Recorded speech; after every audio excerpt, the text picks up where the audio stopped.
Good morning. आज का हमारा जो चैप्टर है वो इसका नाम है संज्ञा। संज्ञा का अर्थ होता है नाम।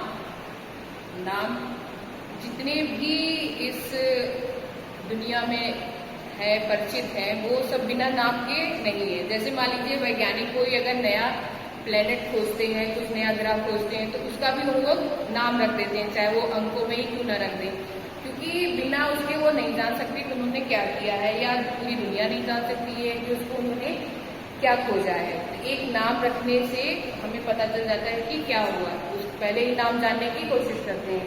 जैसे आप किसी नए व्यक्ति से मिलते हैं तो उसका सबसे पहले आप क्या जानने की कोशिश करते हैं? उसका नाम जानने की कोशिश करते हैं, क्योंकि अगर दोबारा वो मिल सके तो आप उसको जान सकें कि हाँ ये वही व्यक्ति है जिससे हम मिले थे। आपकी क्लास में भी कोई अगर नया स्टूडेंट आता है तो आप सबसे पहले उसके नाम जानना चाहते हैं, जिससे आप उससे परिचित हो सकें कि इसका नाम क्या है, और आप अपना नाम बताते हैं। अर्थात अगर हम एक दूसरे से परिचित होंगे और नाम बताएंगे तो एक दूसरे को जानेंगे। मतलब पूरी दुनिया में एक दूसरे को जानने के लिए उसका नाम जानना बहुत जरूरी होता है। तो नाम क्या है? नाम का वो संज्ञा है, यानी संज्ञा का अर्थ क्या हुआ? नाम। किसी का भी नाम वो संज्ञा है। यहाँ तक कि हमारे अंदर की जो भावनाएं होती है, दुख, तकलीफ, पीड़ा, दर्द, ये भी क्या है? नाम है। अगर हमें तकलीफ हो रही है, दर्द हो रहा है तो हम बोलते हैं ना हमें दर्द हो रहा है, तो दर्द क्या है? दर्द शब्द क्या है? नाम है। हम कह रहे हैं कमरे में पंखा चल रहा है, पंखा क्या है? नाम है। अगर हम कह रहे हैं कि आप किस पर बैठे हो, आप बोलोगे चेयर पे, तो वो क्या हो गया? चेयर नाम हो गया। अर्थात मतलब किसी का भी नाम, किसी का भी हम अगर नाम रख रहे हैं तो वो क्या है? संज्ञा है। इसका परिभाषा अगर हम इस तरह से बोले कि किसी भी व्यक्ति, वस्तु, स्थान, भाव या द्रव्य, किसी का भी नाम हो वो संज्ञा कहलाता है। किसी व्यक्ति, वस्तु, स्थान, भाव आदि के नाम को संज्ञा कहते हैं। संज्ञा कमला, पुस्तक, रामायण, मतलब मेज, कुर्सी, नदी, पहाड़, जो भी नाम हमने लिया सब क्या है? संज्ञा है। अब आते हैं संज्ञा है तो उसको कई भाग में भी बांटा गया है, क्योंकि सबको हम एक ही संज्ञा कहेंगे या सही नहीं है। तो उसके 3 भेद होते हैं मुख्य। ऐसे तो 5 भेद होते हैं, लेकिन पहले ये 3 मुख्य उसके माने जाते हैं। पहला है व्यक्तिवाचक संज्ञा। व्यक्ति का अर्थ होता है विशेष, मतलब अगर कोई विशेष नाम है उसके अलावा वो नाम जल्दी न मिले तो क्या हो जाएगा? वो व्यक्तिवाचक संज्ञा। अब जैसे मान लीजिए हमने बोला नदी, नदी तो कई नदी है, लेकिन हमने बोल दिया गंगा नदी, जमुना नदी, सरस्वती, तो उसका क्या नाम है? वो विशेष हो गया। नदियों के नाम जो हो गए वो विशेष हो गए, तो वो क्या हो गए? व्यक्तिवाचक संज्ञा हो गए। अगर मान लीजिए कि नाम है देश, पर देश में अगर एक नाम ले लिया भारत, तो भारत क्या हो गया? विशेष हो गया, तो वो व्यक्तिवाचक में आ गया। हमने बोला पुस्तक, पुस्तक में क्या? रामायण, महाभारत, गीता, बाइबल, कुरान, तो ये सब विशेष हो गए। विशेष मतलब व्यक्तिवाचक संज्ञा, मतलब विशेष व्यक्ति, वस्तु या स्थान के नाम को व्यक्तिवाचक संज्ञा कहेंगे। मतलब उसके जैसा दोबारा ना मिले। हालांकि आजकल नाम अगर हमने मान लीजिए मेरा नाम कुमुद है तो और भी किसी का नाम कुमुद हो सकता है, लेकिन अभी यहाँ पे मैं विशेष हूँ क्योंकि मेरे अलावा ये नाम और किसी का नहीं है। जैसे मान लीजिए आप लोग का ही नाम है, वो अपने में विशेष है, उस नाम का जल्दी कोई व्यक्ति आपको नहीं मिलेगा, मिलेगा तो इक्का दुक्का मिलेगा, इसलिए वो नाम आपका विशेष हो गया। यानी किसी व्यक्ति, वस्तु या स्थान का विशेष नाम हो, उस नाम का जल्दी ना मिले। जैसे भारत, पूरे विश्व में सिर्फ एक है भारत, वो विशेष हो गया। प्रयागराज, पूरे भारत में एक ही प्रयागराज है, इसलिए क्या हो गया? ये विशेष हो गया। तो किसी विशेष व्यक्ति, वस्तु या स्थान के नाम को व्यक्तिवाचक संज्ञा कहते हैं। इसके हम उदाहरण भी देते हैं यहाँ पे, जैसे प्रयागराज, रामायण आदि। इसका दूसरा मुख्य भेद में आता है जातिवाचक। जातिवाचक होता है जो किसी व्यक्ति या वस्तु की पूरी जाति का बोध कराए। अगर हमने बोला पंखा, तो कमरे में अगर 5 पंखे चल रहे हैं तो 5 का नाम पंखा है, लेकिन वो नाम तो है पंखा, लेकिन वो जाति का बोध कराएगा। क्योंकि अगर हमने बोला पंखा तो आप बोलोगे कौन सा पंखा, नाम तो नहीं है, लेकिन अगर उसके कंपनी का नाम रख दिया जाए कि ये उषा का पंखा है तो वो विशेष हो गया। लेकिन अगर हमने बोला पंखा तो वो जातिवाचक हो गया। कुर्सी जातिवाचक, पुस्तक जातिवाचक, नदी जातिवाचक, क्योंकि विशेष तो हमने बोला नहीं कि कौन सी नदी। देश जातिवाचक, मतलब वो पूरी उसकी जाति का बोध करा, मतलब देश जो शब्द है ये जाति का बोध करा रहा है। शिक्षक ये भी जाति का बोध करा रहा है। डॉक्टर ये मतलब जो शब्द किसी भी व्यक्ति या वस्तु या स्थान की पूरी जाति का बोध कराए उसे जातिवाचक संज्ञा कहते हैं। जैसे शिक्षक,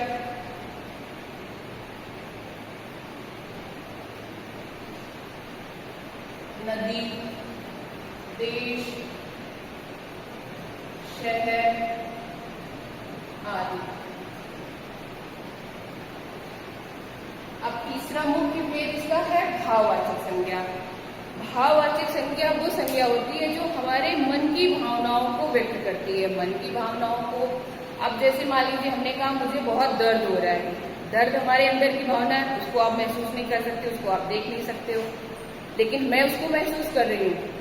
तो जिन भावनाओं को हम स्वयं महसूस करें और उसको हम ना उसका आकार प्रकार बता पाए, ना उसको हम नाप सकें, ना उसको तौल सकें, तो वो क्या हो जाएगा, वो भाववाचक संज्ञा हो जाएगा।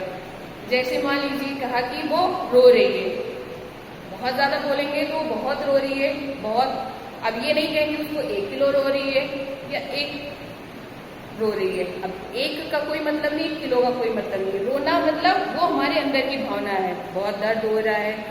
आप कहोगे कि चीनी में बहुत मिठास है, मिठास कोई भी पैमाना नहीं है, वो कितना मिठास है। कड़वाहट, ममता, बुढ़ापा, ये इसका कोई भी पैमाना हमारे पास नहीं है कि वो मीठा मतलब कितना बुढ़ापा कितना आ रहा है किसी के अंदर। किसी भी बड़े को हम देखने आलस से कर रहा है, अरे तुम आए तो अभी से बुढ़ापा आ गया, बोल देते हैं।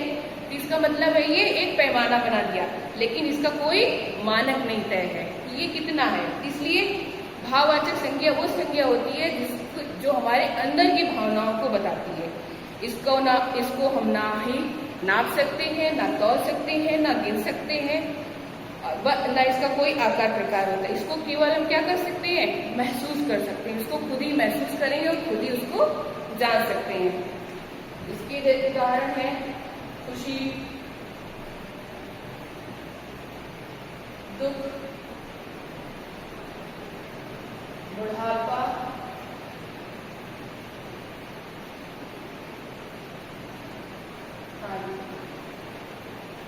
अब इन तीनों मुख्य भेद के अलावा 2 और है, एक है द्रव्यवाचक संज्ञा और समूहवाचक संज्ञा। द्रव्यवाचक संज्ञा वो संज्ञा होती है जो किसी भी द्रव्य या पदार्थ के बारे में बताती है। इसको हम गिन नहीं सकते हैं, इसको सिर्फ हम नाप सकते हैं या तौल सकते हैं। अगर हमने कहा कि बच्चा मिट्टी में खेल रहा है, बच्चा जातिवाचक संज्ञा है, वो मिट्टी में खेल रहा है। मिट्टी क्या है, द्रव्य है, वो क्या है, द्रव्य है। उसको हम क्या गिन सकते हैं कि कितनी मिट्टी है, नहीं। उसको हम सिर्फ या तो तौल सकते हैं, बस उसी से जान सकते हैं कि कितनी मिट्टी है। तो मिट्टी को हम तौल सकते हैं, नहीं द्रव्यवाचक संज्ञाओं को हम नाप या तौल सकते हैं, लेकिन उसको गिन नहीं सकते हैं।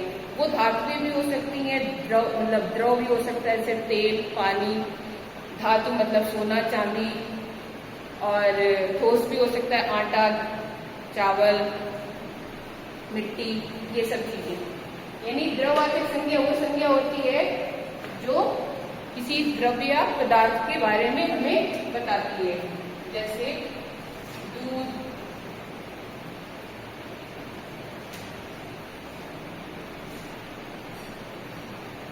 पानी,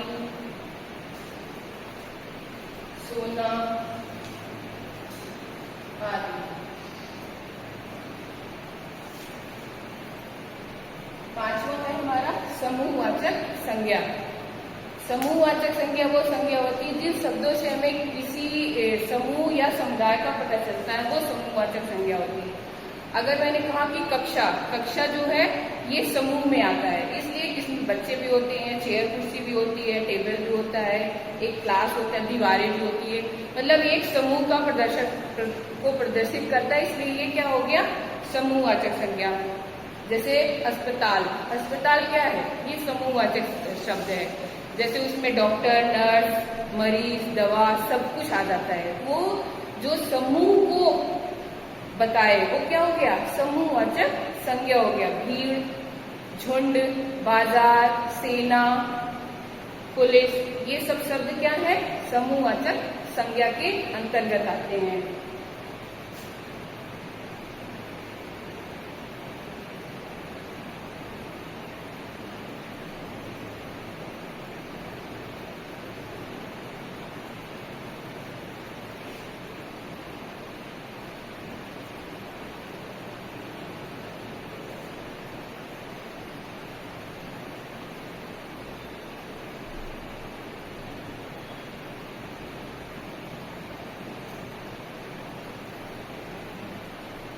तो बच्चों, आज आप लोगों ने जाना कि संज्ञा क्या होती है, उसके कितने भेद होते हैं, उन सब के बारे में हम लोगों ने समझा।